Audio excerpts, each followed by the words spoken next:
पहला दृश्य, बाजार का दृश्य।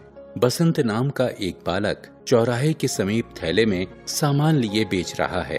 छन्नी ले लो, बटन ले लो, माचिस ले लो। साहब साहब बटन लीजिए, देशी बटन। साहब साहब माचिस लीजिए। नहीं भाई, कुछ नहीं चाहिए। साहब सवेरे से अब तक कुछ नहीं बिका, एक तो ले लीजिए। तुम्हें पैसे चाहिए? ये लो पैसे और जाओ। नहीं साहब नहीं, मैं पैसे नहीं लूंगा, यह तो भीख है, मैं भीख नहीं लूंगा, आप कुछ तो खरीद लीजिए। भाई मेरे पास छुट्टे पैसे नहीं हैं, होते तो छन्नी ही ले लेता। मेरे घर किशनगंज आना, वहीं ले लूंगा। मेरा नाम पंडित राजकिशोर है, किसी से पूछ लेना। लाइए, मैं बाजार से छुट्टे लाता हूँ, आप यहीं ठहरिए, मैं पलक झपकते ही आया। बसंत जाता है। कुछ समय बीतने पर राजकिशोर उत्सुक होकर बाजार की ओर देखते हैं। तभी उनका एक परिचित कृष्ण कुमार उन्हें देखकर ठहर जाता है।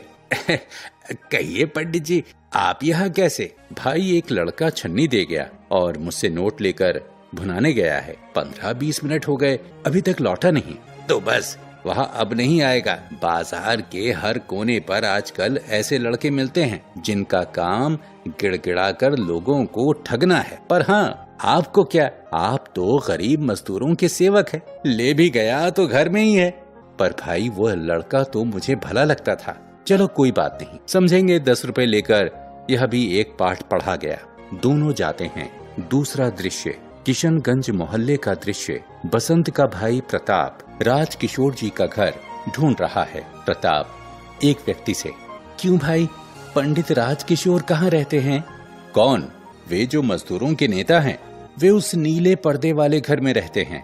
प्रताप उस घर के दरवाजे पर जाकर राजकिशोर जी को पुकारता है। राजकिशोर बाहर आते हैं। क्यों भाई, क्या बात है? जी, मुझे मेरे भाई ने भेजा है। आज दोपहर को उसने आपको एक छन्नी दी थी। आपसे नोट लेकर भुनाने गया था, किंतु जब भुनाकर लौट रहा था तो मोटर गाड़ी के नीचे आ गया। उसके दोनों पैर कुचल गए, वह बेहोश हो गया था, इसलिए आपके पैसे देने ना आ सका। बड़ी मुश्किल से कुछ लोग उसे घर तक पहुंचा गए। बड़ी देर में जब उसे होश आया तो उसने मुझे आपके पैसे लौटाने को कहा। मैं आपके 8 रुपए लाया हूँ। तुम्हारे घर में कौन कौन है? कोई नहीं, मैं और मेरा भाई, बस हम दोनों दक्षिण टोला में भीखू महाजन के घर में रहते हैं। पिछले वर्ष जो दंगा हुआ था उसमें हमारे माँ बाप को किसी ने मार डाला था। मैं अभी तुम्हारे साथ चलता हूँ। मान सिंह, मैं दक्षिण टोला जा रहा हूँ, तुम इसी समय डॉक्टर को लेकर वहाँ जल्दी आओ। भीखू महाजन का घर पूछ लेना। प्रताप को साथ लेकर चलता है। तीसरा दृश्य, भीखू महाजन के घर का दृश्य। बसंत जमीन पर पड़ा करा रहा है। भीखू वहीं खड़ा है।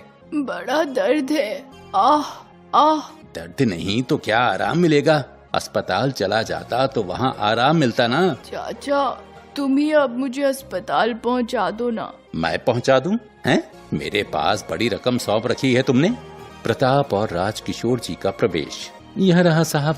साहब, आप न जाने क्या सोचते होंगे। चिंता न करो बेटा, मैंने डॉक्टर को बुलाया है, तुम ठीक हो जाओगे। मान सिंह के साथ डॉक्टर का प्रवेश।